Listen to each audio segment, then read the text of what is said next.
Oi, pessoal, tudo bem? Lucas Ramédio aqui mais uma vez, começando o podcast na íntegra, o seu podcast informativo aqui do Campo Grande News. Hoje a gente vai falar sobre um evento que vai ter aqui em Campo Grande, né? Mas não só sobre este evento, mas sobre do que se trata esse evento, né? Campo Grande vai receber nos dias 8 e 9 de maio o Congresso Comunique 2025. É um congresso voltado para o setor de marketing político, né? Que traz vários atores, né? Desse setor, jornalistas, comunicadores, enfim. E para falar sobre esse assunto, né? Eu trago, né? Recebo aqui na íntegra o idealizador do Congresso, Wesley Mendonça. Tudo bem, Wesley? Obrigado por ter vindo aqui ao Na Íntegra, nosso podcast. Eu que agradeço, é um prazer muito grande estar aqui. Lembrando que o Campo Grande é parceiro do evento, né? Parceiro oficial do Oficial. evento. É um prazer muito grande saber que o Campo Grande News, através do Ocimar, eles encamparam essa ideia. Já é o terceiro evento, né? Terceira edição. Começamos em 2023. Sim. E vai ser aqui no Bioparque Pantanal. No Bioparque Pantanal, naquele auditório bonito que tem ali, né? Isso. O primeiro evento foi lá lá nos auditórios lá do governo, lá em cima do Camilo, como é? Rubem Gil de Camilo. Rubem Gil de Camilo. No teatro. Foi um evento muito bom. O segundo já foi no Bioparque. Sim. O pessoal ficou encantado, né? Porque os palestrantes, eles vêm de vários lugares do Brasil. Aí tem palestrante que veio da Paraíba, tem Florianópolis, tem um, inclusive, que fez campanha de uma senadora, e ele gostou tanto do Mato Grosso que ele cantava a música do Tradição. Ele adora, sabe? Tradição, foi longe. Ele ia fazer as mídias nas redes sociais e cantava a música para falar, olha, eu vou estar lá. Mato Grosso, ó, do Sul, viu? Porque se falar Mato Grosso vai apanhar, e papapá. E aí, então é um pessoal muito legal. Sim. Eu tenho uma relação, assim, realmente eu gosto bastante, né, de marketing político. Inclusive, é uma história engraçada. Um dos primeiros livros que eu li o meu pai, vou expor ele aqui, ele tem um hábito de ler, ele sempre tem um livro no banheiro. Ele, quando vai, ele fica lendo. E aí, ele tinha um livro do Duda Mendonça, a biografia do Duda Mendonça, né? Logo depois da campanha de 2002, ele lançou a biografia e Duda Mendonça, um grande marqueteiro político, né? Fez a campanha do Lula e tudo mais. E eu, com 12 anos de idade, li o livro, porque me interessou a história. E assim, eu também... meu avô era político, meu pai é político, e aí no jornalismo a gente lida muito com isso, né? É um universo, assim, interessantíssimo, assim, né? Porque o fazer político é uma coisa, o marketing ajuda a um sustentáculo, né? Desse fazer político, né? E aí eu vejo que é um setor que ultimamente que as pessoas têm falado muito sobre marketing político, né? Mas as pessoas não sabem a diferença que isso faz, né? Na política em si, né? No fazer político, né? Você pegou um exemplo que é bem típico e as pessoas conseguem assimilar fácil. Duda Mendonça foi o responsável por fazer com que Lula se elegesse. Depois de 3 campanhas. Ele tinha participado de 3 campanhas. Ele vinha com aquela... E ele transformou o Lula. Transformou o Lula Paz e Amor, né? Exato. Lulinha. Né? Ele pegou todos os gaps aí do Lula, entendeu quem era o Lula, e ao mesmo tempo entendeu o que as pessoas tinham de percepção do Lula, e aí ele criou uma campanha restrições, né, de marketing para isso. Né? Então pegou o cara que era um barbudo, com cara de sindicalista, que andava de agressiva, né? Que ele era medo, eles tinham medo. Eles tinham medo. Um cara que andava com uma estrela grandona no peito e o pessoal tinha medo dos sindicatos. Sim. E transformou naquele cara empresário de terno e gravata, com barbinha feita. Carta aos brasileiros, né? Exato. Amigo do mercado, E aí eles tiveram uma sacada, pegaram o Zé de Alencar, que era o candidato a vice, e colocaram, né? Então passou aquela confiança. E o Duda foi... O Duda escrevendo aquelas músicas lá, eu não sei se no livro, eu não li o livro. Sim, mas eu vi um documentário dele, como é que ele compunha os jingles e as músicas. Ele não falava o Lula lá foi uma, né? Então foi. Eles tinham, é engraçado isso, né? Porque você vê que é quase uma coisa artística, porque ele é baiano, né? O Sim. Duda. E todo aquele time dele. Depois vem o João... O João Santana, que é músico também, né? Sim. Então, o João Santana é jornalista, né? Na verdade. Inclusive, foi um jornalista que foi um dos responsáveis matéria que derrubou o Collor lá atrás, né? E depois foi se transformando e virou marqueteiro. Mas você vê que é uma coisa artística mesmo, assim, que eles tinham de dom, e isso foi canalizado, instrumentalizado, né? Pra política, né? Eu falo que a pessoa que mexe com marketing político, ele entende o seguinte, ele é como se fosse um marketing de produto. Você tem que vender o produto. Sim. Você tem que vender aquilo lá, né? Só que para vender o produto, não adianta querer inventar roda. Você tem que entender o que o povo quer. Então, Sim. entendendo o que o povo quer, sabendo qual é o problema dele, qual é a dor que ele tem, aí você consegue, de repente, transformar. E esse pessoal que vem aqui no Congresso é um time, cara, super, super. Me fala um pouco do evento, assim, são 2 dias, como é que vai ser dividido, quem são o perfil, né, dos palestrantes? Olha, nós temos dois do Nordeste, 3 do Nordeste, uma menina de Fortaleza. Ela tem uma pegada muito na questão de imagem, né? Sim. Como que a pessoa deve... Tudo comunica, né? Na comunicação, no Sim. marketing, na publicidade, fala que tudo comunica. E ela vai trabalhar isso, né? Como que a pessoa deve se comportar, principalmente agora na questão de redes sociais. O que nós estamos fazendo aqui é uma coisa super informal. Se você for para uma bancada de jornalismo, já é outra pegada. A pessoa tem que se Sim. comportar de uma outra maneira, Sim. né? E tem que estar preparado para isso. Exato. E ela tem esse olhar. Tem um cara chamado Juarez que vem para cá. Ele recebeu um prêmio agora lá nos Estados Unidos. Ele participou em Harvard. E ele é um cara que está muito conceituado fora daqui. Sim. Ele vai, inclusive, participar de uma premiação agora de comunicadores fora do país. É um cara que manda muito, muito, muito. É um cara que tem uma bagagem extraordinária. A formação deles são diversas.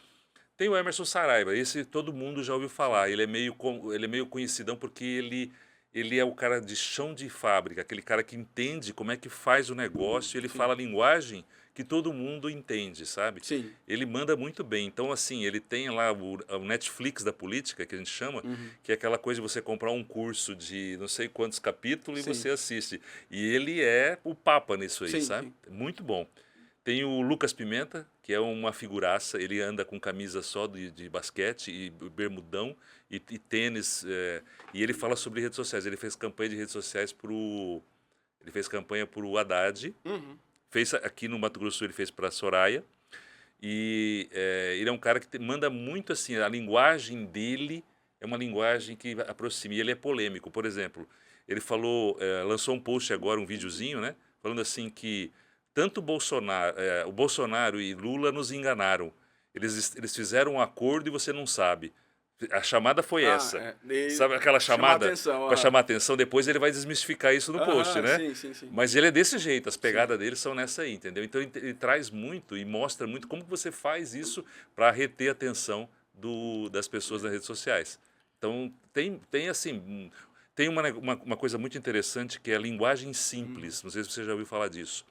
Hoje, Supremo, os tribunais principalmente, eles estão querendo implantar de forma muito robusta a linguagem simples. O que é a linguagem simples? É você escrever um texto em linguagem fácil.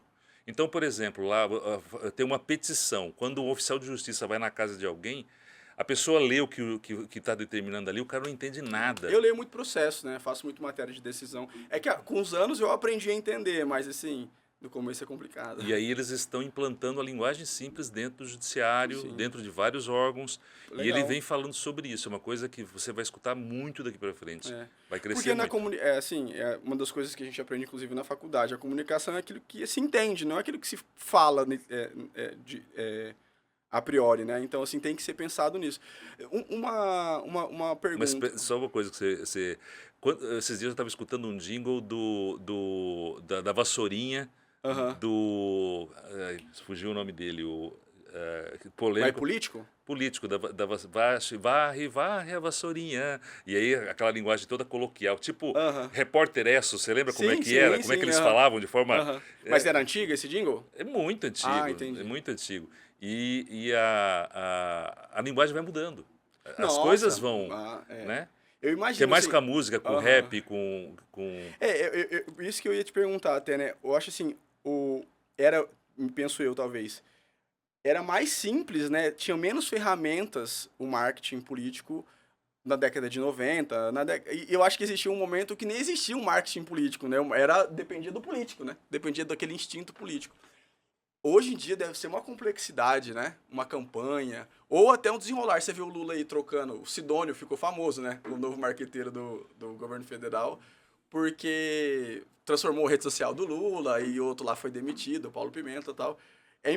Assim, é quase vira um ator à parte, né? Os marqueteiros dos políticos. Os marqueteiros, eles... E o Brasil, na questão de marketing político, é como se fosse a cirurgia plástica aqui, né? Porque você sabe que o Brasil ele tem uma fama de ser, assim, inovador. Eu fui para Portugal, você vê as propagandas de... O Duda ganhou campanha em Portugal, né? Você vê os outdoor de propaganda em Portugal, você fala assim, meu Deus... Parece aquelas letras tudo quadradinho, anúncio de classificado. É ruim. Parece anúncio de classificado, sabe? As campanhas. E o brasileiro lá toma porre, né? Chega lá, ele mostra essa coisa mais... Porque é pujante aqui a política, né? A melodia encaixada em tudo, a sátira, então assim, é muito interessante. Isso, a semiótica, o visual, tudo, né? Tudo comunica lá, é muito legal. Muito forte. E para quem que é esse? Para quem que é o interessado nesse congresso? Quem que pode participar? Quem que pode ajudar? Olha, quem vive, as pessoas têm interesse no mandato e quem está no mandato, quem está fora dele. E tudo que orbita em torno disso, do mandato, são públicos. Então, o assessor, o cara que mexe com o videomaker, porque tudo isso é usado dentro de uma campanha, né? Você pega, por exemplo, dentro de uma Câmara Municipal, você tem gabinetes hoje que o cara tem todo o suporte lá. Porque não adianta mais ele depender só da equipe de filmagem da Câmara. Ele tem que ter o videomaker, tem que ter o redator, tem que ter o publicitário, tem que ter o jornalista, tem que ter, sabe? Tem que ter o articulador político, aquele cara que vai fazer a mobilização. Tem que ter toda uma parafernália para você poder fazer o marketing. Porque as coisas estão mudando muito. Sim. Outra, eu não sei se você já assistiu, tem um documentário do João Moreira Salles, que é o irmão do Walter Salles, agora que foi do Oscar, que ele cobriu também os bastidores da campanha do Lula 2022. Eu não vi esse. Tem no YouTube. Não foi que ele pegou um avião com o Lula? Esse. Eu vi. O Lula dá uma carona para um gaúcho. Exato. Aleatório. Eu sei, eu agora lembrei. E esse documentário é genial para quem gosta dessa área também, porque mostra, assim, até certo ponto, até tem uma reunião que o Zé Dirceu manda ele sair da reunião, porque eles deviam começar a falar alguma coisa que não podia ser gravada, né? Mas as reuniões, né? E você via, assim, também o ímpeto do Duda conversando e ele orientando o Lula. Essa coisa teatral também, né? No segundo turno, o Ciro apoia o Lula em 2002, né? Sim. E aí ele coordena a propaganda que mostra o apoio do Ciro. Ele bota todo mundo num teatro, assim, e aí ele coloca o Lula no meio, e ele explica, quando o Ciro entrar, todo mundo faz... E ele vira um diretor, assim, você vê que é um espetáculo mesmo, né? E você vê, assim, a dimensão a dimensão, assim... O que ele tem que ser capaz de fazer, né, para as coisas darem certo. Você imagina o que o Goebbels fez com Hitler? Então, Cara, sim, é outro... Que era um estádio de futebol cheio de soldado e eles tinham que filmar aquela coisa assim de ordem, de força, de... Tudo comunicava naqueles vídeos. Você lembra a forma como ele se postava? Austera, assim. Austera. Você vê a foto do Trump agora? Presidencial? Isso. A primeira ele sorrindo, essa agora que ele tá numa fase... mais Batman, né? Aquela coisa afrontando, assim, ele chega... sério. Então. Isso, as pessoas, assim, a gente realmente não tem ideia do quanto isso impacta, né? E o quão trabalhoso e o quão capacitado você tem que ser para fazer isso. Você né? tem ideia de quanto o Sidônio está sofrendo? Deve ser bastante. Deve ser bastante. Para modular, porque o Lula é um cara que ele fala pelos cotovelos. Ele e o Bolsonaro são dois cases que eles não perdem, eles pegam o microfone e eles vão embora. Mas a natureza do Bolsonaro na rede social é mais orgânico, né? O Lula, ele não é essa pessoa. Mas porque ele é um cara que veio antes dessa pegada, sim, né? Sim, Ele não tinha isso. Então, por isso que eu acho que o Sidônio deve estar sofrendo mais. Isso. E aí você pega, por exemplo, o Bolsonaro tem o Carlos para poder cuidar dele, né? Ele não faz nada, ele tem o Carlos lá, que é um cara que fez acontecer. Sim. Elegeu ele dentro do Meio hospital. sem saber, né? Mas elegeu ele dentro do hospital. Ele foi um instinto, e assim, pegou a linha e conseguiu ser assertivo, né? Até porque o Brasil, o marketing, o marqueteiro, né? Ou o marketólogo, esse cara não é bruxo, eu falo. Ele não transforma nada. Ele tem que ter, a pessoa tem que ser um produto que se venda. Não adianta Sim. você querer pegar uma pedra e transformar, você não consegue. E também tem que ter a capacidade de entender um pouco a natureza daquela pessoa para não tentar transformar numa coisa que vai ficar truncada, né? Exatamente. Você pega, vamos dar um outro exemplo, uma pessoa que se transformou. Você lembra da Dilma antes e depois da transformação? Você lembra como Você ela... fala da primeira eleição dela? Não, a Dilma, Não, a ela é ministra... ministra, lembro. Aham, sim. Lembra Ministra, aquela disso? coisa séria, óculos, Cara, mas né?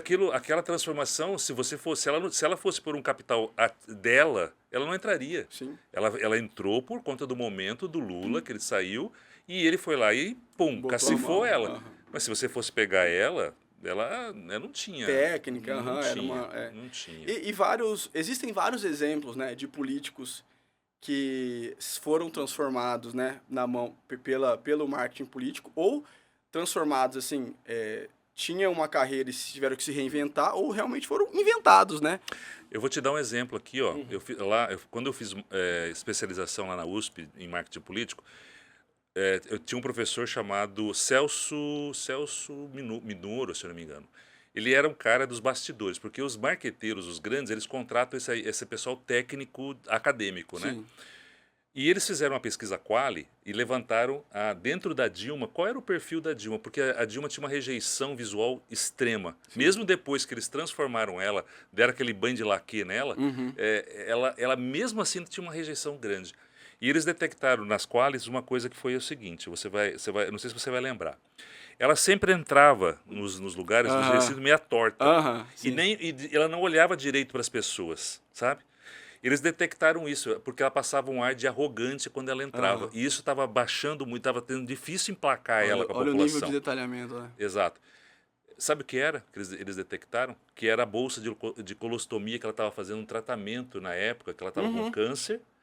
E eles fizeram o seguinte, eles falaram, olha, a partir de agora você começa a ficar ereta, você entra com altivez, e quando você for dar entrevista para a imprensa, eles colocaram um púlpito para ela poder ficar. E ela sempre ficava assim. Você percebe que de um momento da campanha em diante, ela começou a dar entrevista. Se você puxar. Mais. Exatamente. E isso, ela começou a forçar isso. Isso mudou significativamente a percepção da população com relação a ela. Então, são coisas. É que nem o óculos do Maluf. Que nem a gravata do Collor, Exato. famosa. Que nem foi o marqueteiro, foi o Boni, né? Foi o Boninho, Boni, isso foi o Boni. São coisinhas sutis que impactam na imagem.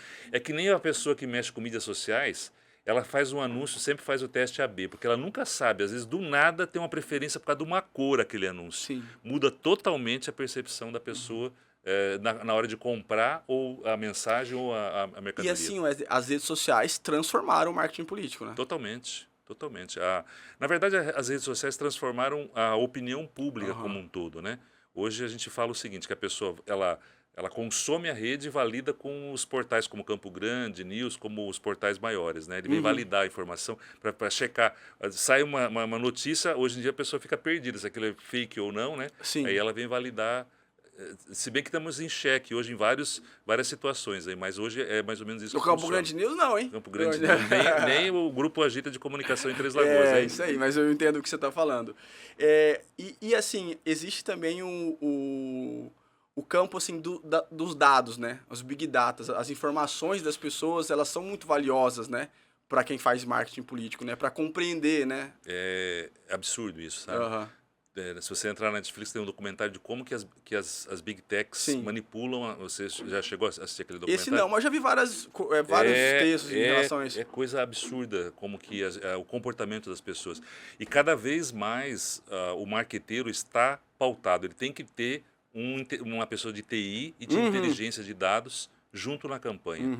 Porque a equipe é importante também, né? Sim, por exemplo, tem o Marcelo Natali. Ele cuidou do sargento, comandante, capitão, alguma coisa, eu não lembro o nome aqui de Campo Grande. Contar?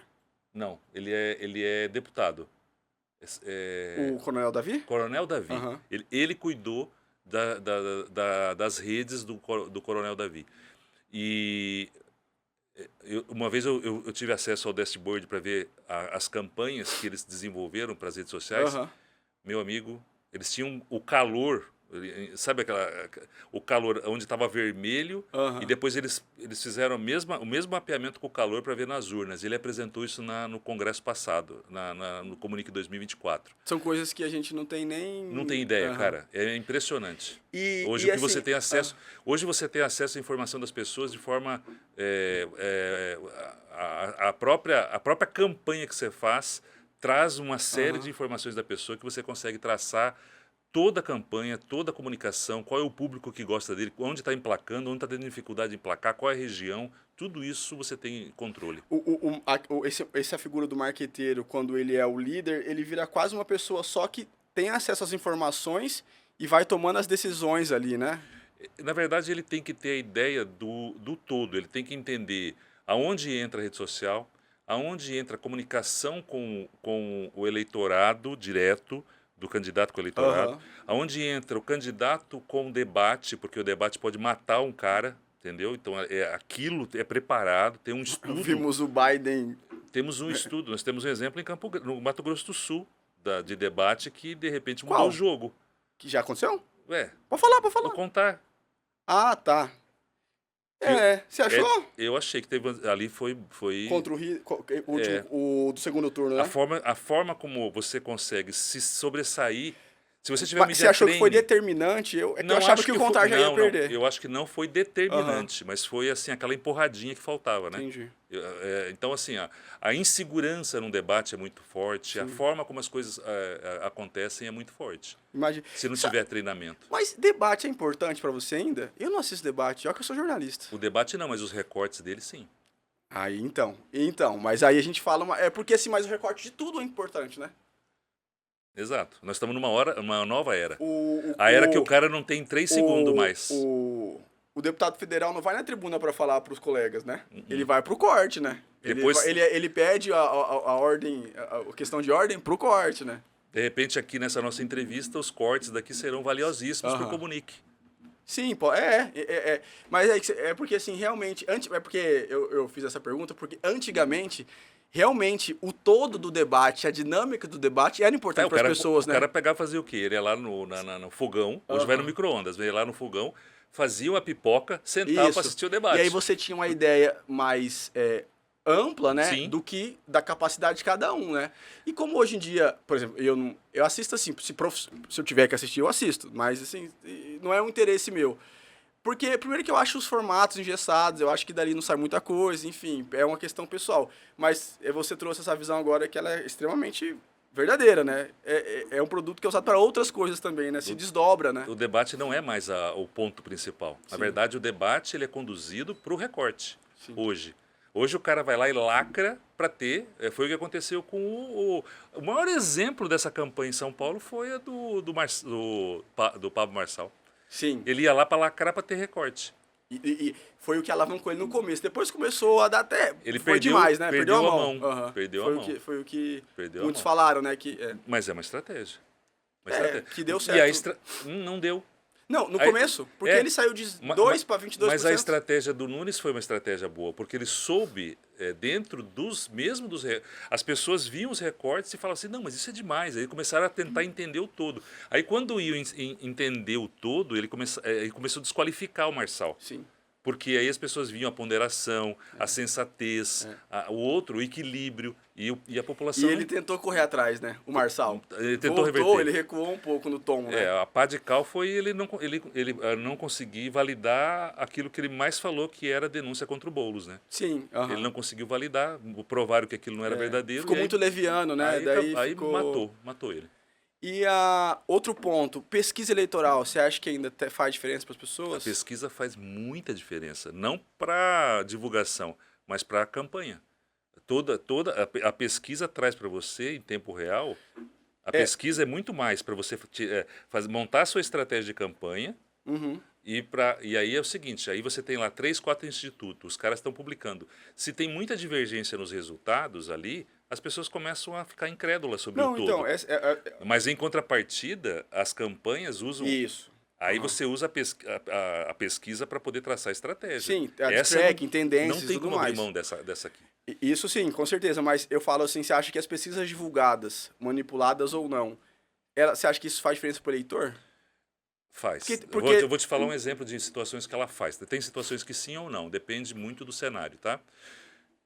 Você pega, por exemplo, uma reta final. Tem dois candidatos que estão ali, você tem 10% de indeciso. Vem uma pesquisa no segundo turno, uma boca de urna, e solta a pesquisa, tipo assim, na véspera da eleição. E aí o que acontece? O cara que não quer perder o voto por uma situação X, depende do que está na notícia, tudo é montado. O marqueteiro, ele consegue distribuir para a imprensa e para a mídia uma situação que casa com o descrédito do outro cara. Então, de repente, é uma estratégia montada, entendeu? É que assim, Isso funciona. As bocas de urna geralmente são de grandes institutos, né? É uma pesquisa mais corrida. É porque essa coisa do... Eu estava conversando na eleição passada, conversei com uma pessoa de um instituto, o dono de um instituto que estava fazendo pesquisas, né? E na conversa com ele e tal, ele falou assim, em off, assim, né? Ele falou assim, hoje em dia as pessoas têm uma ideia, e os políticos, né? Porque eles entram muito com impugnação, né? Pedido de barrar a pesquisa e tudo mais. Eles dão um valor muito maior ao impacto das pesquisas do que elas realmente têm. Claro que ele não vai sair falando nesse ator, porque ele ganha dinheiro com isso, né?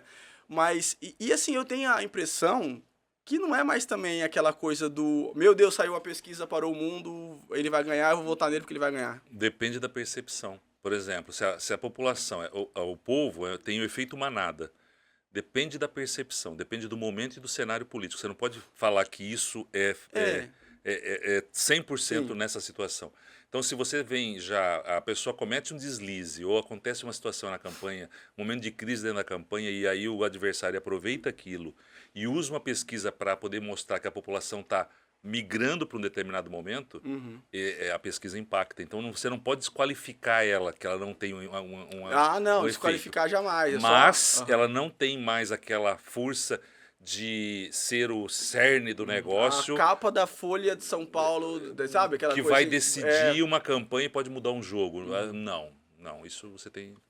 Propaganda de TV, eleitoral, não assisto mais também. Faz diferença?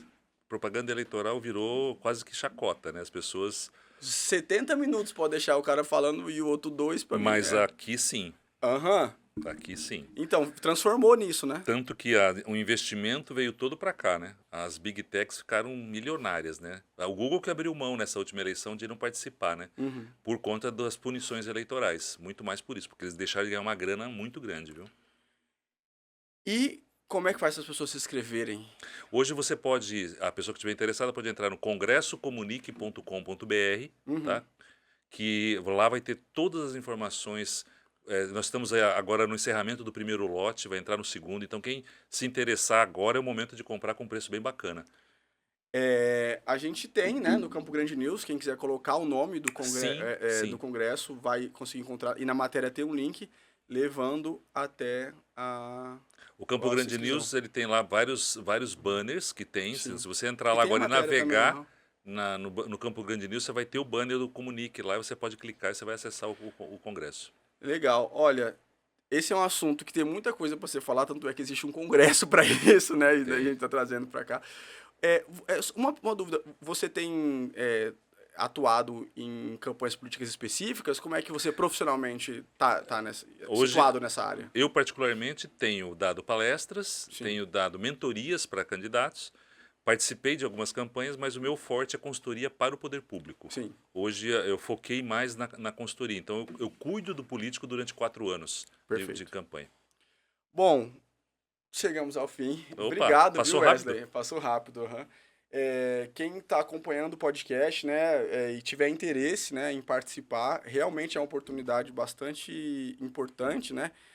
De muitas pessoas de fora que vêm aqui reunidas num lugar, né? Então é uma sequência de palestras que tem um tempo pré-determinado? São 2 dias, 1h30 de palestra, são 9 palestrantes no total, todos eles a nível nacional. Tem uma comidinha? Tem tranquilo, coffee break, delícia. tem tranquilo. Ver os peixes lá. Quem quiser saber um pouco mais conhecer um pouco mais sobre o assunto, pode seguir nas redes sociais, que é o W.E. Mendonca Oficial. W.E. Mendonca Oficial. Entra lá no Instagram. Congresso Comunique 2025, pessoal. Dias 8 e 9 de maio.